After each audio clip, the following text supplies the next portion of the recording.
À première vue, le profil de cette flûte à bec peut paraître très familier et tout à fait typique de l'époque baroque. Il est cependant intéressant de la replacer dans le contexte de son temps, car autour de 1700, elle faisait encore figure de nouveauté. En effet, les métamorphoses apportées par les facteurs français étaient encore fraîches.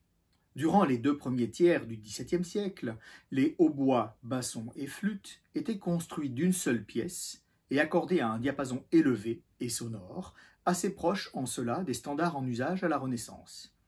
On attribue généralement aux dynasties Philidor et Hotteterre l'initiative de repenser la conception de ces instruments entre 1665 et 1680. Les instruments à vent furent ainsi construits en plusieurs parties emboîtables, parfois pourvus de clés, leurs perces affinées et d'une conicité plus marquée, et leur diapason fut abaissé, ce qui eut pour effet de leur conférer une sonorité plus douce et plus malléable. Ces nouveaux instruments essaimèrent rapidement dans le reste de l'Europe, sous le triple effet d'une francophilie musicale, de l'exode massif de musiciens français protestants après la révocation de l'édit de Nantes, et des initiatives de certains facteurs européens de copier, puis modifier ces instruments à la française. C'est le cas par exemple de Richard Haka aux Pays-Bas ou de Christophe Denner en Allemagne.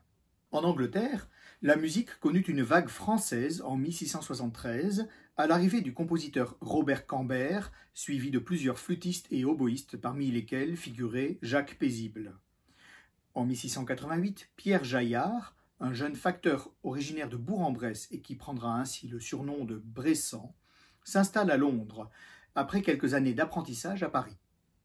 Ces instruments sont donc anglais, mais reflètent complètement le style français de la nouvelle génération.